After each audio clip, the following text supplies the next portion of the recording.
जाजपुर जिलार बड़चणा अंतर्गत दर्पणी ग्रामर विश्वेश्वर महादेव मंदिर रे 14 वर्ष धरी चली शीतल षष्ठी उत्सव। पूर्वर केवल दर्पणीगढ़र ब्राह्मण शासनर लोक मैंने ठाकुर पाखरे पूजार्चना और शीतल षष्ठी आयोजन करुथिले।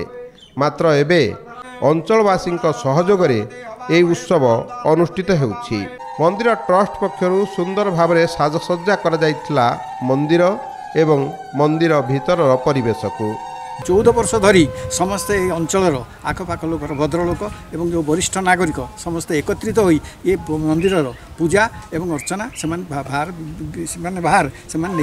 एवं सुचारू रूपे चलैछंती। विमान रे प्रभु भोलानाथ प्रतिमूर्ति को रखी बरयात्री मानकु नै भक्त माने कन्या घर अभिमुखे बाहरी थिले।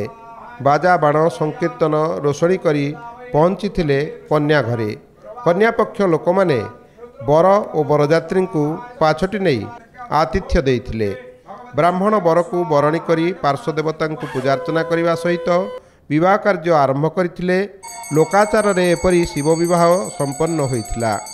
होम आलती पुष्पांजलि देवा सहित भक्त माने प्रभु को शरण जाइथिले। प्राय 14 वर्ष हम आनुष्ठानिक भाव में शिव विवाह उत्सव पालन कर जो श्रद्धा मैंने अच्छा मंदिर कमिटर से समस्त सहयोग एवं पाखआख गाँवर जनसाधारण विशेषकर दर्पणी पंचायत दर्पणी गाँ पाखरे अवस्थित होता मंदिर दर्पणी और कोलासिंग मध्यस्थल मंदिर अवस्थित होता उभय गाँवर लोक एवं पाखपाख अन्य पड़ोशी गाँवर लोक मैंने भाग नौ। विवाह उत्सव दर्पणी कोलासिंग सिहा दोलमुंडई गुलजार नगर पाटणा नखपसी आदि अंचलर ग्रामरू भक्त माने आसी जोग देइथिले। बाबा विश्वेश्वर विवाह उत्सव रे समस्ते अंशग्रहण करी निजकु धन्य मणिछंती। जाजपुर जिला धर्मशाला निर्वाचन मंडली अंतर्गत जारका भालुखाई ग्राम रे उपासित होउछंती श्री जगन्नाथ। धर्म श्रीक्षेत्र भाव में परिचित यही जगन्नाथ मंदिर रे देवस्नान पूर्णिमा अवसर रे महाप्रभु महास्नान उत्सव अनुष्ठित हो जाइछि।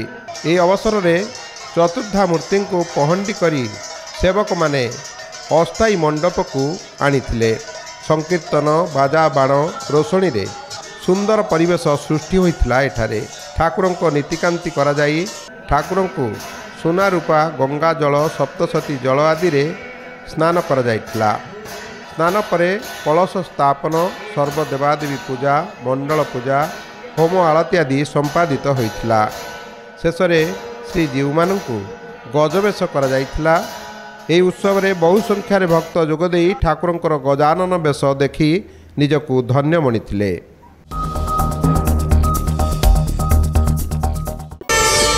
प्रार्थना आम आनंदर उत्सव।